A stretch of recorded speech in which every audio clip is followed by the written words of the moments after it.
Celui qui sème selon la justice moissonnera selon la miséricorde. Nous allons prendre notre texte de base qui se trouve dans Osée 10, 12.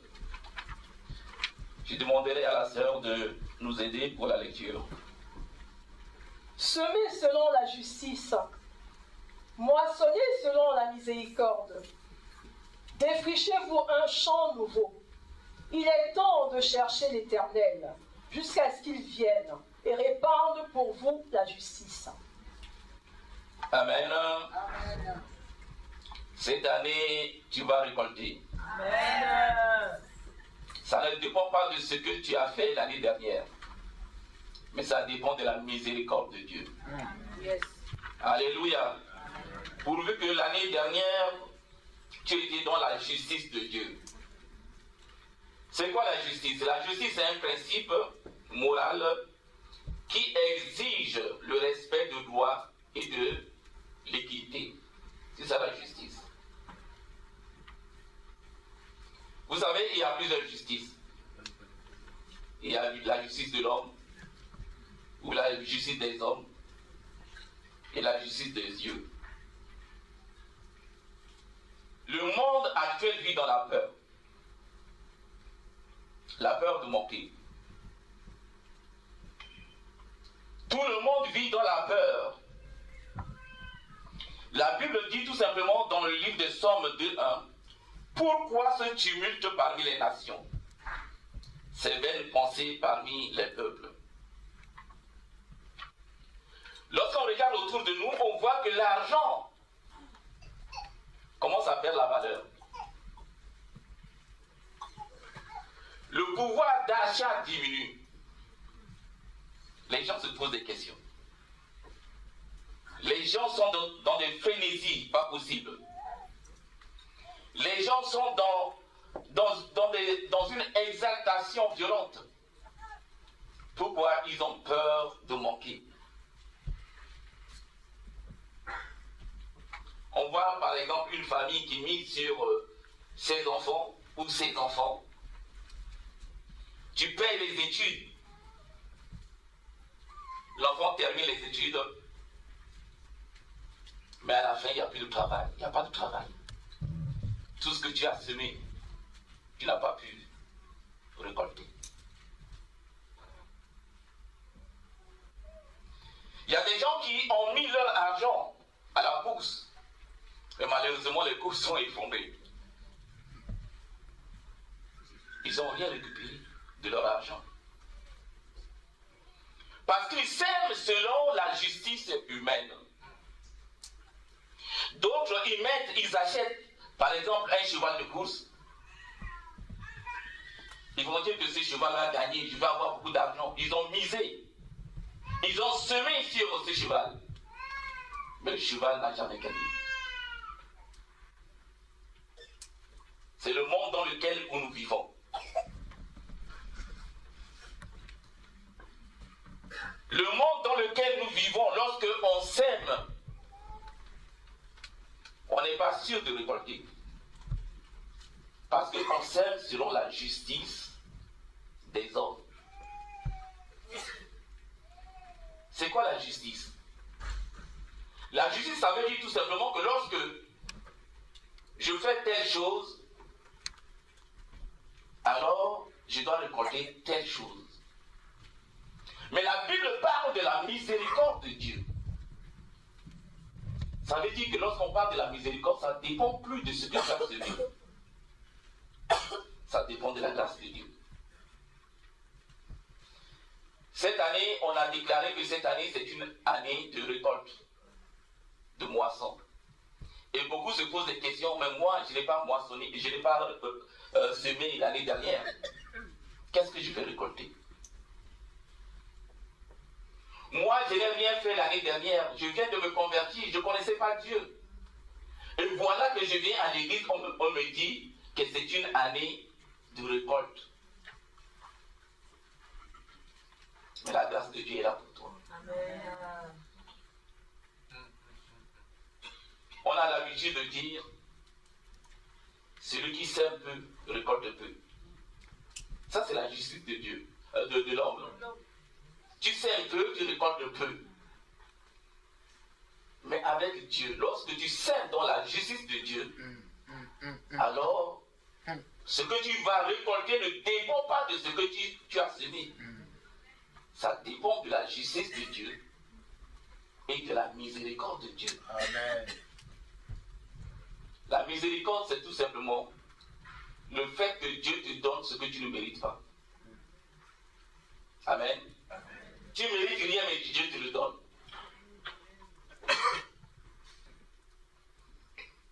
Je vais vous donner l'exemple de miséricorde.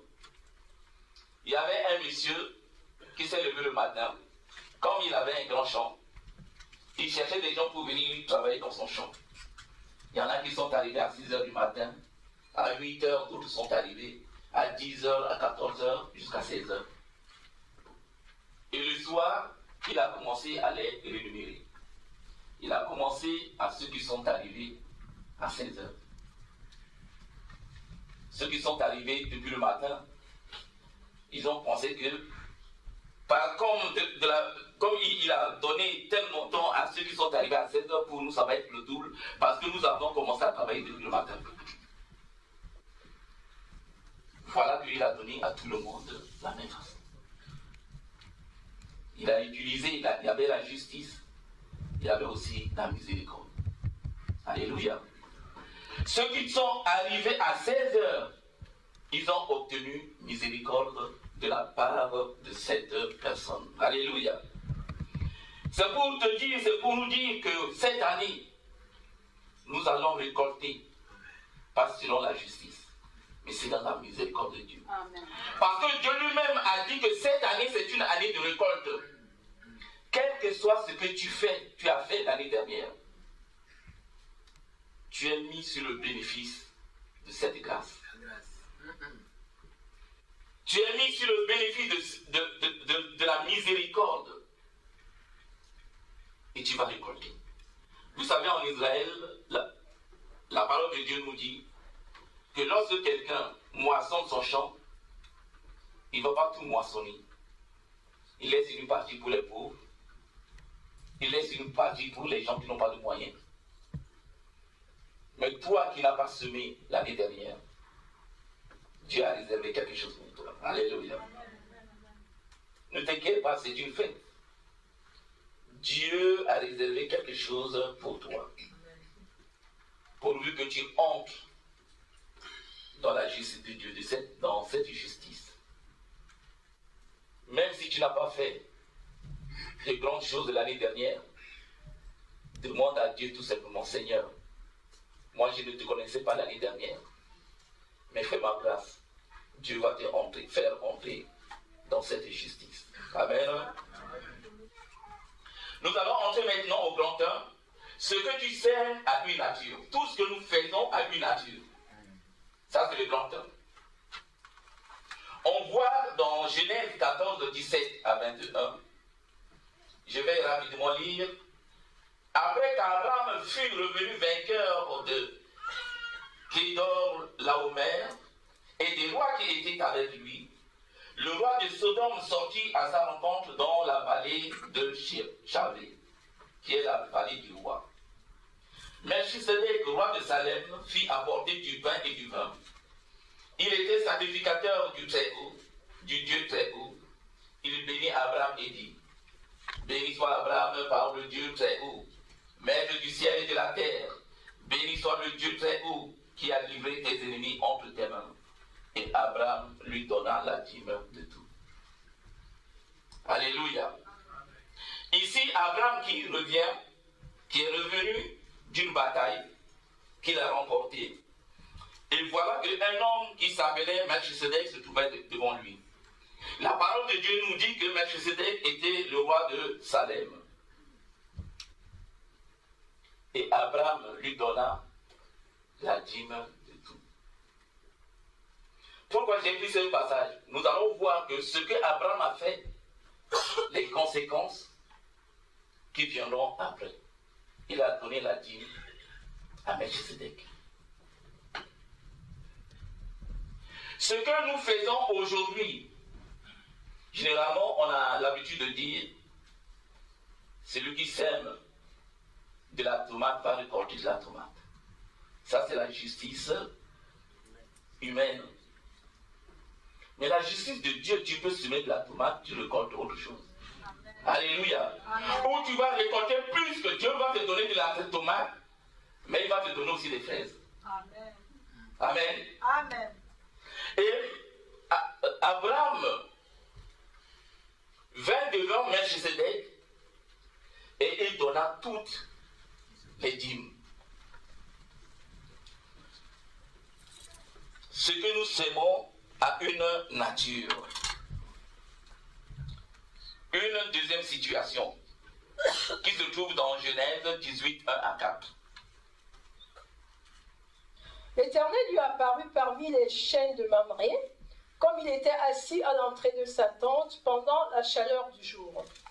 Il leva les yeux et regarda, et voici 3 hommes étaient debout près de lui.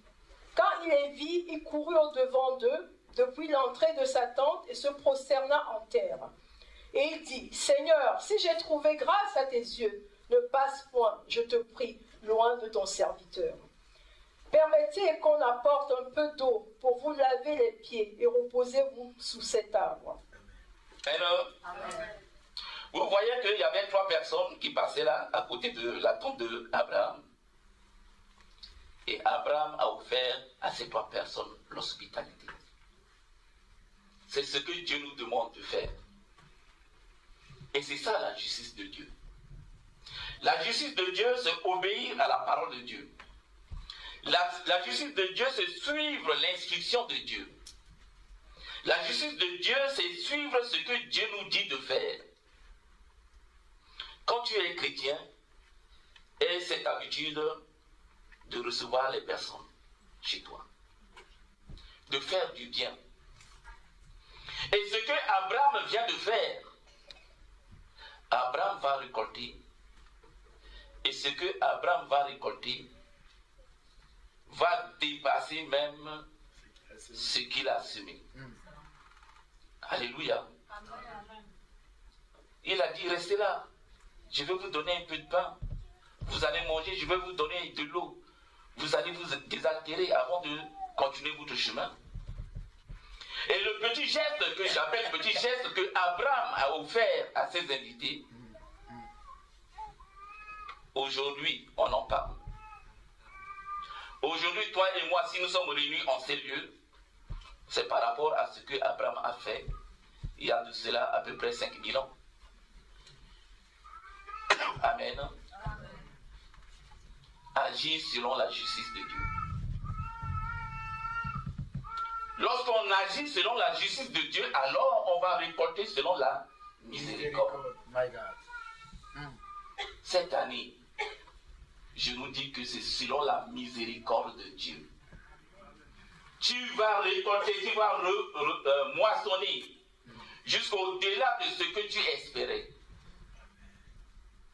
Comme nous sommes au mois de janvier, c'est le mois de janvier, commence maintenant à pousser ta tente. Amen. Commence maintenant à pousser les murs. Amen. Commence maintenant, si tu as un petit grenier, casse ton petit grenier. Construis maintenant un grand grenier parce que ce qui va arriver, ça va t'étonner. Amen. Alléluia. Amen. Parce que la moisson, Dieu dit, cette année, c'est l'année de la moisson. Amen. Tu vas moissonner jusqu'à avoir des crampes même dans les mains. Alléluia. Alléluia. Tu vas moissonner. Vous savez, Élisée, il y avait un monsieur qui s'appelait Élisée. Il passait à Sunem. Et il y avait aussi une femme qui était là. La Bible nous dit que c'était une femme de distinction. Ce que je vous dis, ça se trouve dans 2 Rois, chapitre 4, verset 8 à 10. Et la femme qui dit, mais ce serviteur de Dieu qui passe tous les jours ici, on va lui faire une petite chambre. Comme ça, quand il vient, alors il va aller se reposer tranquillement. Manger calmement, dormir bien. Calmement, la moisson. Elle a semé selon la justice de Dieu. Alléluia. Amen. Elle a semé selon la justice de Dieu. Et il y a aussi une veuve de Sarepta. Fini, qu'est-ce qui est arrivé à la table? Ce qui va arriver, on va voir ça plus tard. Là, on voit que ce que tu sèmes a une nature. Mais ce que tu vas récolter a une autre nature. Ça ne dépend pas de ce que tu as semé, mais ça dépend de ce que Dieu va déposer dans ta vie. Alléluia.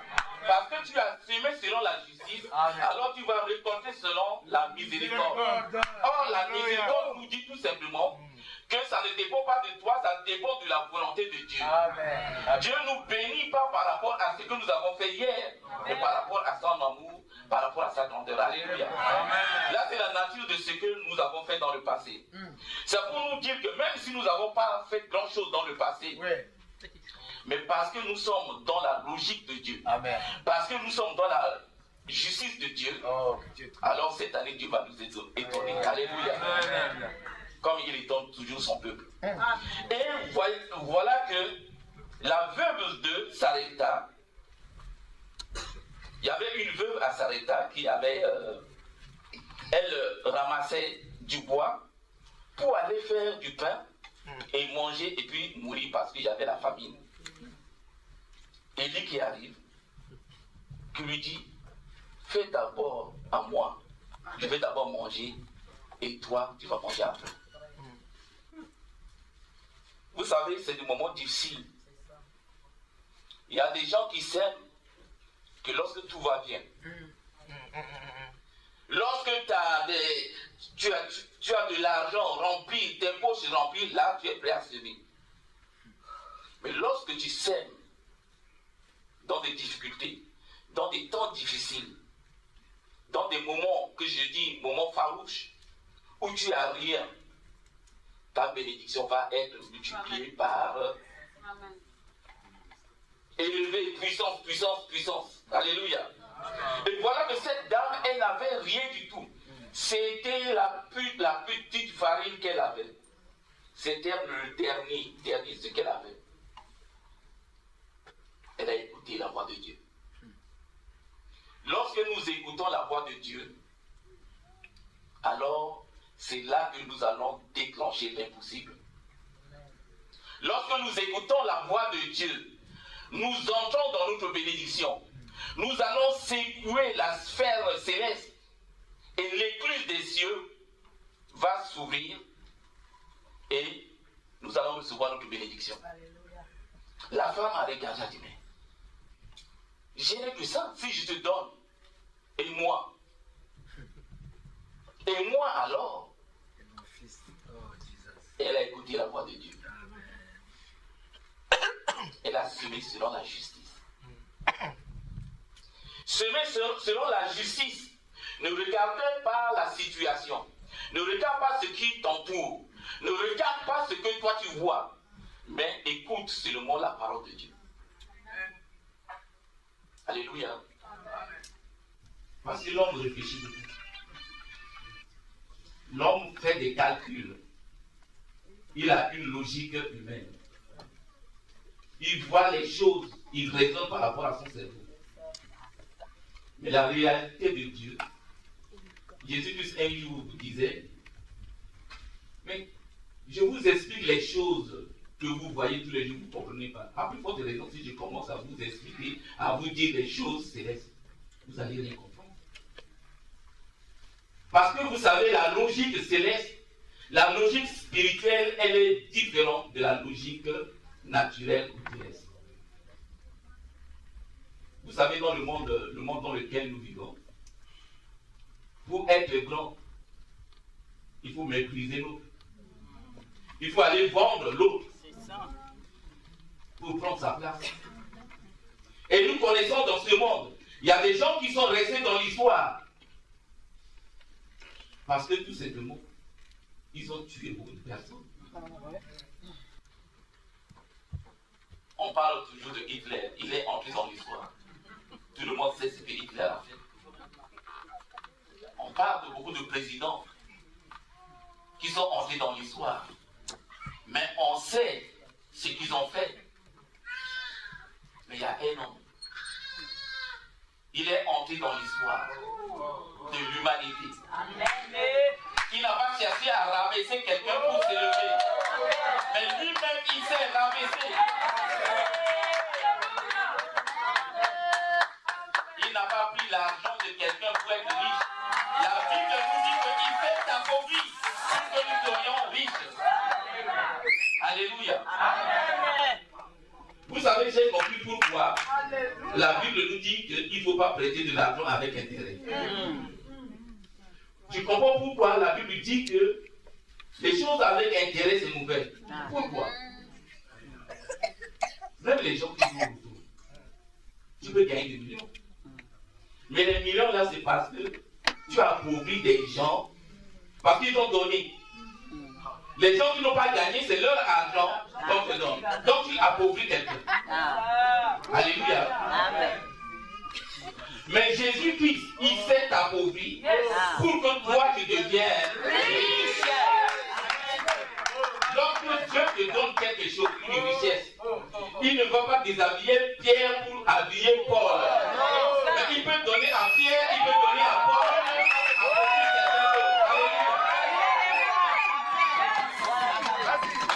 mais la logique de ce monde, les gens deviennent riches parce que d'autres deviennent pauvres.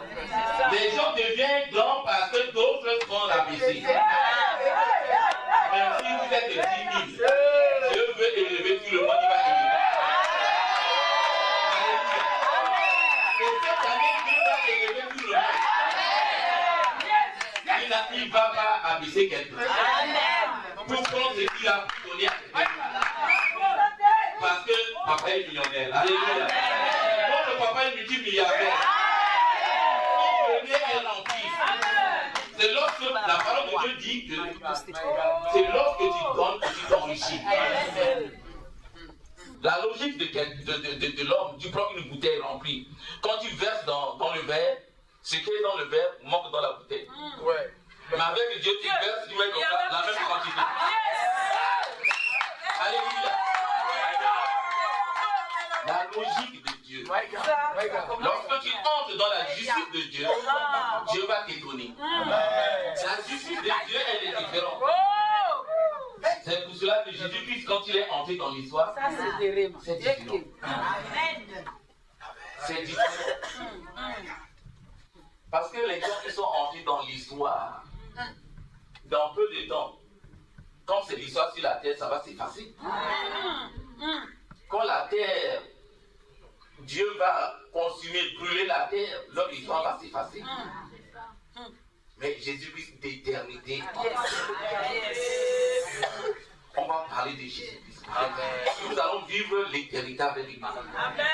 Et il va nous raconter des choses éternellement. C'est-à-dire aujourd'hui, il t'explique des choses, il t'explique des choses, il t'explique des choses. Demain, il t'explique, ça ne finit pas. L'histoire de Jésus-Christ. Dieu est bon. Alléluia. Dieu est bon. Dieu fait toutes choses à merveille. Tout ce qui nous arrive, c'est bon. Même si tu tombes malade et que la maladie vient de Dieu, c'est bon pour toi. Même si tu es pauvre et que cette pauvreté vient de Dieu, c'est bon. Même si tu rates l'avion et que le fait de rater l'avion vient de Dieu, c'est bon pour toi. Alléluia. Alors il y avait un monsieur, il avait un domestique, mais ce domestique il était chrétien. Il disait toujours à son maître, tout ce qui lui arrive c'est bon.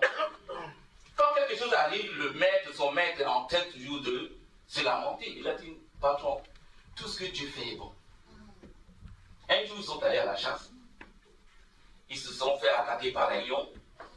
Dans le combat, paf, paf, allez,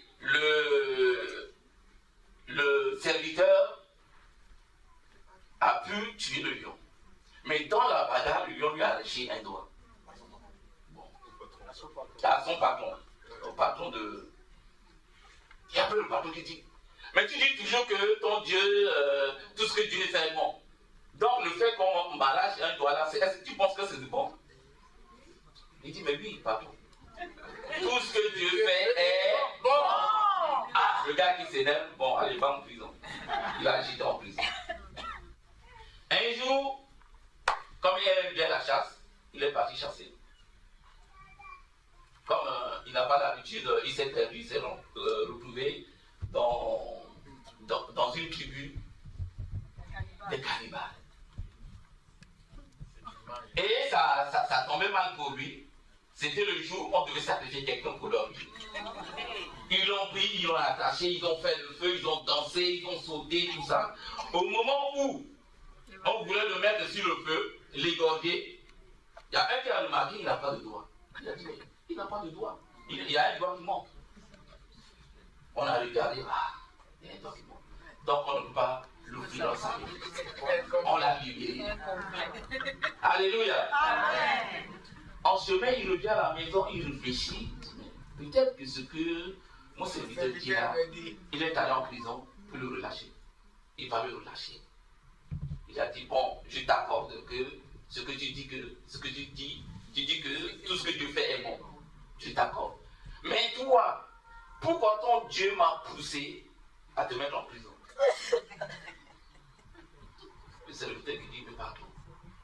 Si j'étais pas en prison, je serais parti avec toi. Mais si j'étais parti avec toi, c'est moi qu'on allait sacrifier parce que j'ai tous mes doigts. Tout ce que Dieu fait est bon. Alléluia. Cette année aussi, tout ce que Dieu va faire est bon. Alléluia. Ne t'inquiète pas. Ne te pose pas de questions. C'est pourquoi Dieu dit en toutes choses, rendre grâce. Tu ne sais pas. Amen. Dieu est en train de préparer quelque chose. Amen. Mais toi, tu es là en train de pleurnicher. Non. Effectivement, c'est qu'on ne voit pas, on ne connaît pas l'avenir. On ne connaît pas l'avenir. Quand le maître a mis le serviteur en prison, le serviteur dit, mais tout ce que Dieu fait est bon. Même si je suis en prison. Je pense que tu es dans la maison de Dieu. Parce que tu n'es pas dans le monde. Yes. Tu es dans la maison de Dieu parce que tout ce que Dieu a fait est bon. Si tu étais dans le monde, on allait te sacrifier parce que toi tu as tous tes doigts. Ils cherchent des gens là-bas pour sacrifier. Mais comme tu as tous tes doigts, Dieu dit viens te. Ceux qui sont dans le monde là-bas. C'est pour cela que les gens du monde, les gens qui sont avec Satan, Satan ne les embête pas. Parce qu'il leur manque des doigts. Un enfant de Dieu, il est complet. C'est pour cela que Satan vient pour chercher les gens ici dans la maison de Dieu pour les trouver. Alléluia. Amen. Parce que nous sommes complets. Si tu n'étais pas complet, tu serais de l'autre côté. Alléluia. Amen. Au point 2, ce que nous moissonnons est une autre nature. Ce que tu moissonnes est d'une autre nature. Genèse 21, 2, 3. Je lis la parole de Dieu. Genèse 21, 2, 3.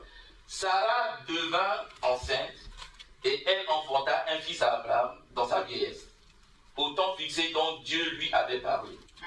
Abraham donna le nom d'Isaac au fils qui lui était né, que Sarah lui avait enfanté. Hébreux maintenant 7, 1, 6. Hébreux chapitre 7, versets 1 à 6. En effet, ce Melchisédek, roi de Salem, sacrificateur du Dieu très haut, qui alla au-devant d'Abraham lorsqu'il revenait de la défaite des rois, qui le bénit, et à qui Abraham donna la dîme de tout, qui est d'abord roi de justice, d'après la signification de son nom, ensuite roi de Salem, c'est-à-dire roi de paix, qui est sans père, sans mère, sans généalogie, qui n'a ni commencement de jour, ni fin de vie, mais qui est rendu semblable au Fils de Dieu. Ce Melchisédek demeure sacrificateur à perpétuité. Considérez combien il est grand celui auquel le patriarche Abraham donna la dîme du butin. Ceux des fils de Lévi qui exercent le sacerdoce ont, d'après la loi, l'ordre de lever la dîme sur le peuple, c'est-à-dire sur leurs frères, qui cependant sont issus des reins d'Abraham. Et lui, qui ne tirait pas d'eux son origine, il leva la dîme sur Abraham et il bénit celui qui avait les promesses. Amen. Amen. Vous voyez que la dîme que Dieu a donnée, plutôt Abraham a donnée à Melchisédek, il a donné aussi pour ses descendants lévites. Ça veut dire que tout simplement ce que tu as fait hier, ce que tu as semé hier. Parce que très souvent, on a l'habitude de dire, oui, j'ai fait ça, Dieu m'a pas fait ça. On s'attend à une autre chose, Dieu va nous donner autre chose. Alléluia. Ce n'est pas parce que tu héberges quelqu'un chez toi, ce n'est pas parce que tu as rendu un service qu'on doit te rendre exactement la même chose. Tu vas toujours récolter. Dieu n'est pas menteur. Amen. Amen. Il n'est pas un fils de l'homme pour mentir. Amen. Ce que sa bouche dit, sa main l'accomplit. Donc si réellement Dieu te dit quelque chose, il le fera. Alléluia. Parce que le mensonge n'est pas dans le registre de Dieu. Il dit, il accomplit. Beaucoup d'enfants de Dieu pensent que parce que j'ai prié, j'ai fait pour le travail. Mais avant de te donner le travail, Dieu peut déjà te donner autre chose. La santé, par exemple, pour aller avant d'aller travailler. Tu es là toujours à genoux. Seigneur, je veux un fils. Ah, à mon âge, là, je veux un fils. Mais Dieu va préparer un mari d'abord pour toi. Alléluia. Mais si tu n'as pas de mari, tu veux un fils, tu vas faire comment? Donc tu veux mettre Dieu de ton côté pour pécher, c'est-à-dire que tu trouves une raison pour pécher. Donc je cherche la Bible, je cherche des versets pour pécher. Si on me demande, mais c'est dans la Bible, non? Non. Dieu est un Dieu d'ordre. Il prépare les choses à l'avance. Il prépare la situation avant de te donner. Vous savez, la vérité de Jésus-Christ, la Bible dit que jusqu'à ce que enfante celle qui va enfanter. Et quand Jésus-Christ est né, les Pierre, les Jacques, tout était là. Tous ces gens-là, ces disciples étaient déjà là. Tant que ces gens-là ne sont pas nés, Jésus-Christ ne pourrait jamais venir. Donc ça veut dire que Dieu a préparé les choses en avance pour que Christ vienne. Quand il arrive, que tout est prêt et qu'il commence son ministère. Alléluia. Amen. Dieu ne voit pas. C'est comme, moi j'ai toujours l'habitude de prendre les layettes. Une maman qui attend un enfant va commencer à acheter les layettes. Préparer, prendre une chambre, changer les papiers peints, décorer, acheter le berceau, tout ça pour que l'enfant, quand il va venir, que l'enfant soit à l'aise. Ce n'est pas que l'enfant vient et après du coup, je vais acheter ça. Non, prépare à l'avance. Et les pierres, tous ces apôtres-là, c'est les layettes de Jésus-Christ. On a préparé les layettes pour que le roi des rois, quand il va venir, il va s'appuyer sur ses jouets. Alléluia. Amen. Ça, c'est la logique de Dieu. Et Abraham a donné, quand Abraham a donné sa dîme, il a donné pour ses descendants. Il a donné ce que Abraham a fait, c'est pour ses descendants. Et même la promesse que Dieu a donnée à Abraham, Abraham a regardé de loin. Il n'a pas palpé toutes ses promesses. Mais ce sont ses enfants qui ont palpé ses promesses. Alléluia. Donc ce que tu as fait dans le passé, Dieu va pas seulement te bénir cette année, mais il va te bénir. Tes enfants vont profiter de ta vie. C'est celui qui fait miséricorde jusqu'au millième génération. Amen. Alléluia. Amen. Jusqu'à millième génération. Parce que tout simplement, tu as reçu quelqu'un chez toi. Abraham a donné à manger. Dieu lui a donné un enfant. À Sunem, cette femme de distinction a reçu Élisée. Dieu lui a donné un enfant. Alléluia. Et en plus de ça, Dieu ne donne pas seulement l'enfant. Quand l'enfant est mort, Dieu a fait miséricorde. Vous savez la justice de Dieu, de l'homme, tu faisais, je t'ai déjà fait, non, je t'ai déjà payé. Non. Dieu va au-delà de ce que tu fais. Amen. Il a donné l'enfant à la femme. Quand l'enfant est décédé, elle est morte, Dieu a volé à son secours. il a ressuscité l'enfant. C'est pourquoi la Bible dit que le don de Dieu, la bénédiction de Dieu n'est jamais accompagnée de chagrin. Mais si c'est Dieu qui te donne un enfant et que l'enfant meurt, mais il vaut mieux ne pas avoir d'enfant pour écarter ce chagrin. Mais Dieu te donne, c'est-à-dire, c'est comme si quelqu'un qui aime beaucoup manger de gâteau, tu veux passer devant lui, tu lui mets l'eau à la bouche. S'il n'y avait pas de gâteau, il n'allait pas vraiment avoir cette envie. On vient, on te donne l'enfant, tu dis avec cet enfant, mon seul enfant là, il va faire ça, il va en faire ça, et la mort vient. Non, Dieu dit non. Quand je donne quelque chose, c'est pour réjouir le cœur de quelqu'un. Alléluia. Amen. Amen. Et Élisée aussi, à Sunem, il a fait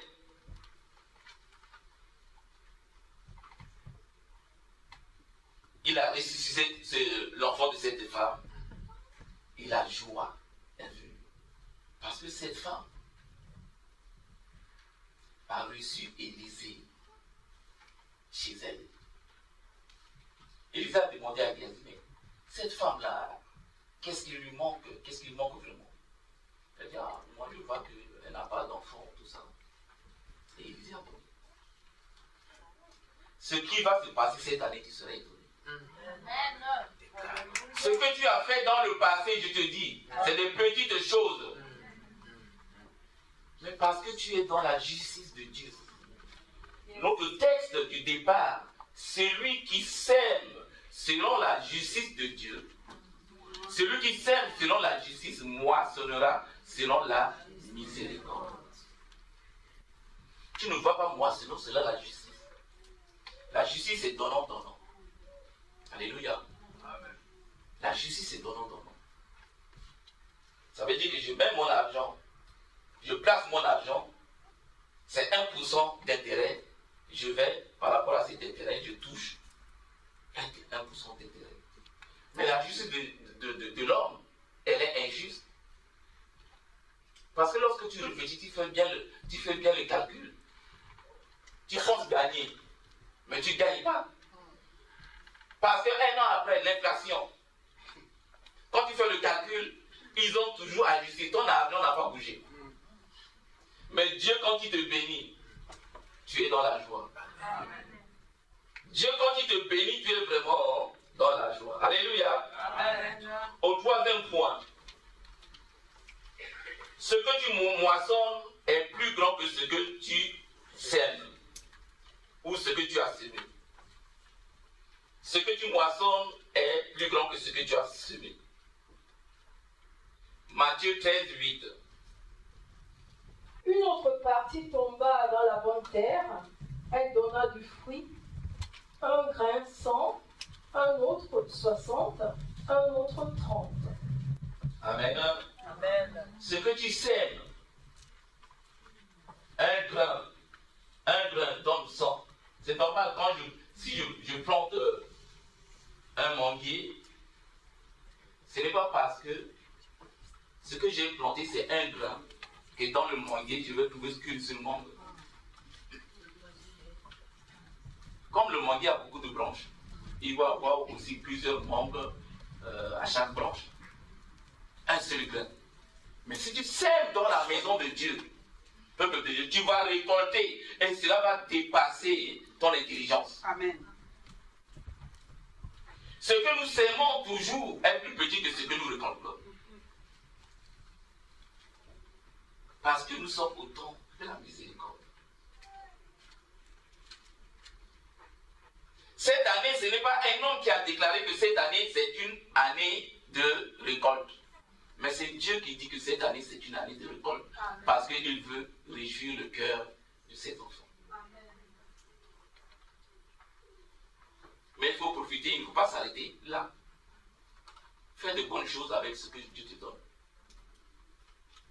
Vous savez, quand Dieu donne, même les Lévites, ce que Dieu donne, il y a toujours des dîmes, la dîme des dîmes.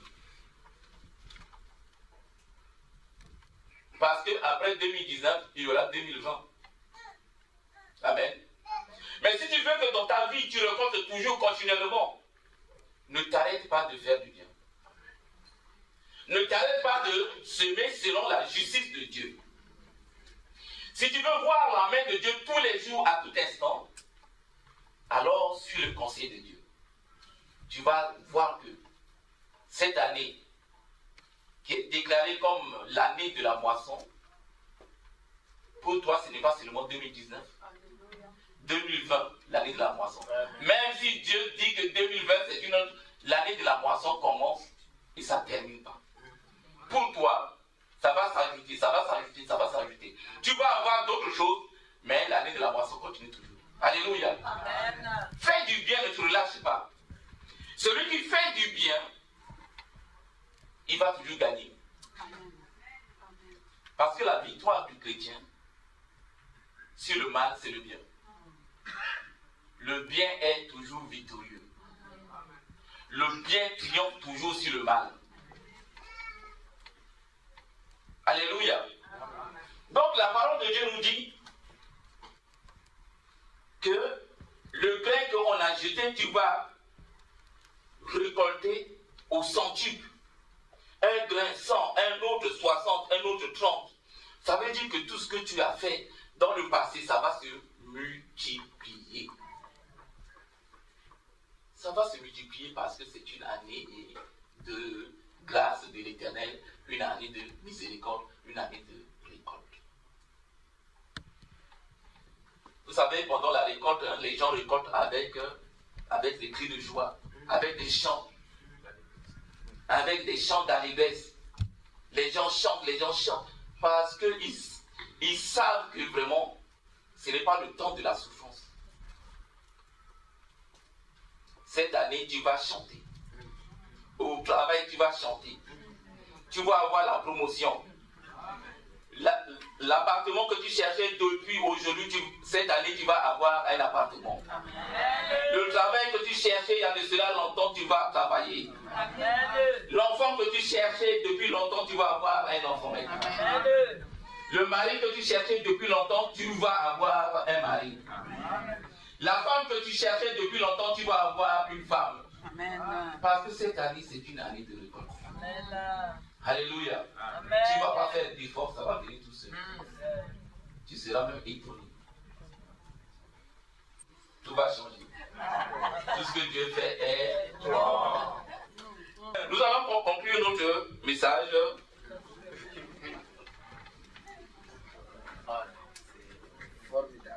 Alléluia. Amen. Cette année, tu vas pouvoir. Amen. Tu n'auras rien à craindre. Vas-y, je tente. La Bible dit dans Philippiens 4, 19. À mon Dieu pourvoira à tous vos besoins selon sa richesse. Amen. Avec gloire en Jésus-Christ. Alléluia. Amen.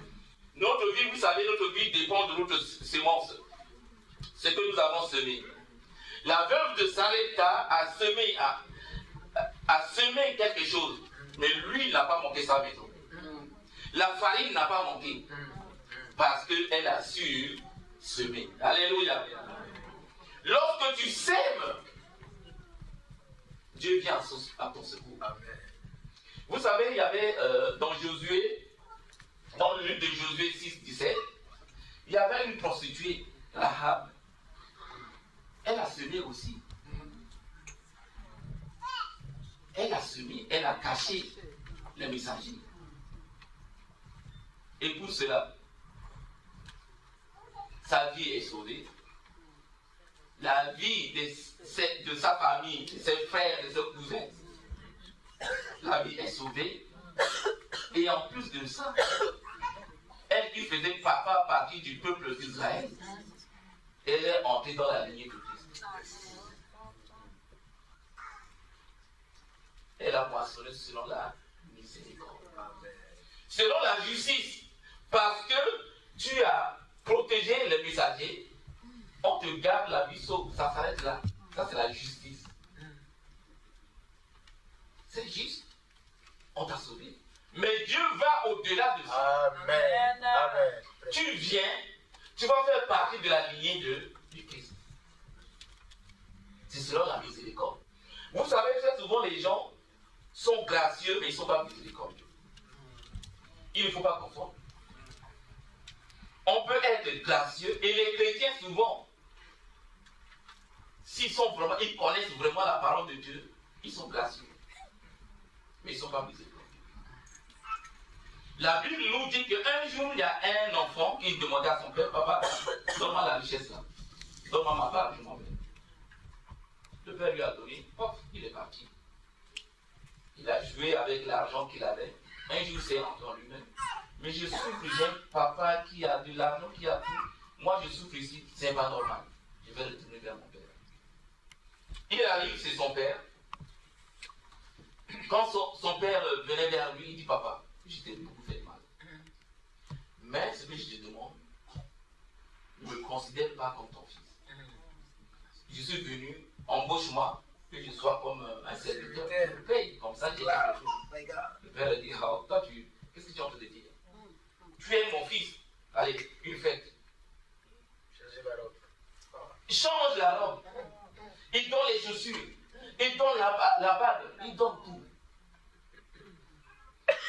Vous savez, la Bible nous parle de l'enfant prodigue. Mais j'aime pas ce titre. Moi, je dis toujours le cœur de Dieu. Parce que Jésus-Christ voulait expliquer, voici comment votre Père dans les lieux célestes, il teste ses enfants. Le cœur de Dieu. C'est-à-dire, avec Dieu, tu fais tout ce que tu veux, tu fais quelque chose de mauvais. Mais lorsque tu reviens vers lui, il t'accueille. Et il te donne au-delà de ce que même tu espères. Amen. Il ne te donne pas selon la justice, mais il te donne selon la miséricorde. Amen. Alléluia. Amen. Et l'enfant a eu tout. Même ce que l'enfant n'avait pas avant son départ, Dieu lui a donné. Tiens la clé. Je sais que c'est à cause de l'argent. Prends la clé, mais toi tu utilises plus. Mais nous les chrétiens, quand quelqu'un nous fait du mal, je le salue, c'est déjà bon, hein, je le salue. Mais à partir de maintenant, rien. C'est-à-dire le fait que je le salue, je lui pardonne, ça s'arrête au niveau de ça. Notre amitié là, c'est fini.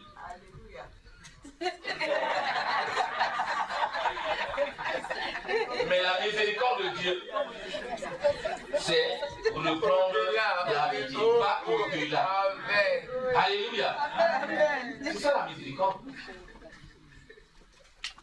Je lui pardonne, mais il vient plus chez moi. Il vient plus chez moi. Chaque personne est chez soi. La miséricorde. Vous savez, la miséricorde, c'est comme quelqu'un, un président, son meilleur, je ne sais pas, son meilleur ami qui est dans le gouvernement, paf, il fait un coup d'état, paf, on le met en prison. Lui, il le ressort, il lui redonne encore son pouce. Alléluia. Alors que tu sais que ça, c'est la miséricorde. La grâce, tu dis, bon, écoute, on a grandi ensemble, on a fait beaucoup de choses ensemble. Merci, dis merci à Dieu parce que je ne te dis pas. Il va te laisser dans la nature. Il va même dire pas de boulot, lui là, lui ne donne pas de boulot. C'est lui qui donne du boulot en prison. Tu rentres en prison. Mais voilà que lui, non seulement il te relâche, il te redonne encore un poste. Si tu étais ministre de l'Agriculture, il te dit non. Ministre de défense. Là encore, tu es plus près encore de la campagne. Alléluia. La miséricorde. Tu vas au-delà de ce que l'homme naturel pense. Alléluia. Et Rahab a protégé les messagers. Et Dieu par Josué lui a laissé la vie. Mais elle est devenue encore plus que les Israélites eux-mêmes. Alléluia. Amen. Parce que ça, c'est la miséricorde de Dieu. Si malgré les saisons difficiles, malgré les temps d'épreuve, le temps de manquement, si tu sèmes selon la justice de Dieu, tu es en train de briser la loi de la pauvreté. Parce qu'on a vu la veuve de Sarepta. c'était un temps de manquement. Elle a quand même semé.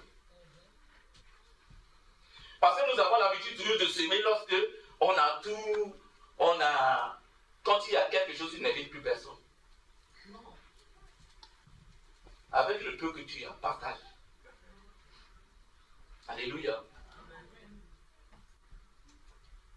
La Bible dit que lorsque on offre l'hospitalité à quelqu'un, on ne sait pas qui on héberge.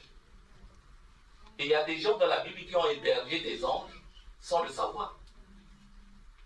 Imagine-toi, un ange vient de dormir chez toi. L'ange de Dieu.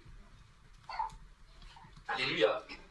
À cause de ton bien, du bien que tu fais. Et c'est ce que l'autre a fait, sans le savoir. Et la vie de l'autre est épargnée. Amen. Amen. Donc, pendant des moments difficiles, ne te retiens pas. Ce que je te dis, ce n'est pas pour cette année. Parce que ce qui est fait pour cette année, c'est déjà fait. Tu vas récolter. Mais pour que tu récoltes continuellement, continue à faire cette chose-là. Sinon, parce que Dieu a déclaré 2019 année de récolte, 2020, tu vas encore retomber dans une année vraiment un peu compliquée pour toi. Donc, dans des moments difficiles, alors tu sèmes. Tu vas repousser la pauvreté. Tu vas repousser la pauvreté. La grâce de Dieu va toujours se manifester pour toi. Dans Malachie 3:10, il est écrit: apportez à la maison du trésor toutes les dîmes, afin qu'il y ait de la nourriture dans ma maison. Mettez-moi de la sorte à l'épreuve, dit l'Éternel des armées, et vous verrez si je n'ouvre pas pour vous les écluses des cieux. Et si je ne réponds pas sur vous la bénédiction en abondance.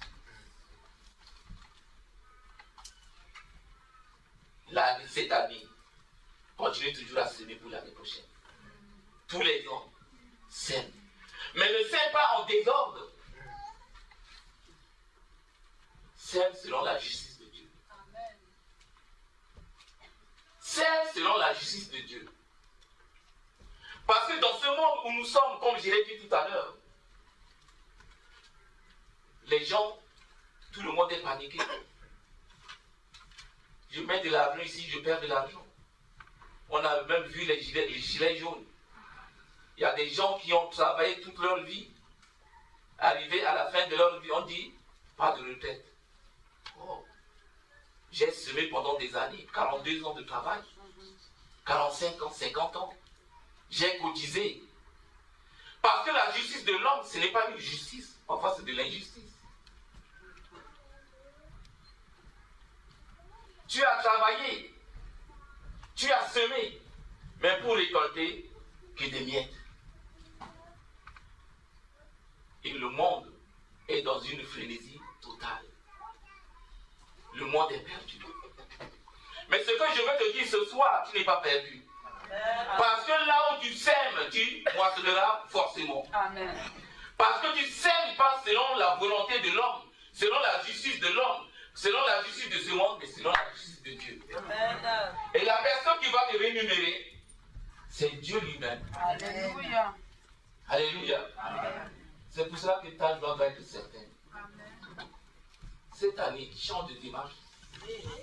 Dans Deutéronome 28:12, l'Éternel t'ouvrira son bon trésor, le ciel pour envoyer à ton pays la pluie en son temps, et pour bénir tout le travail de tes mains.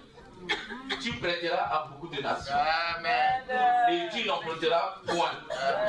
Tu vivras certainement dans le surnaturel de Dieu. Yes. Si tu veux vivre dans le surnaturel de Dieu, alors écoute ce conseil que je t'ai donné. Tu vas voir que ton grenier, tu seras même dépassé. Les gens qui se moquaient de toi vont tenir leur bouche. Yes. Ils vont dire comment il a fait. Amen. Mais c'est l'Éternel qui est Dieu. Amen. Et il te bénira au-delà de ce que tu fais. Amen.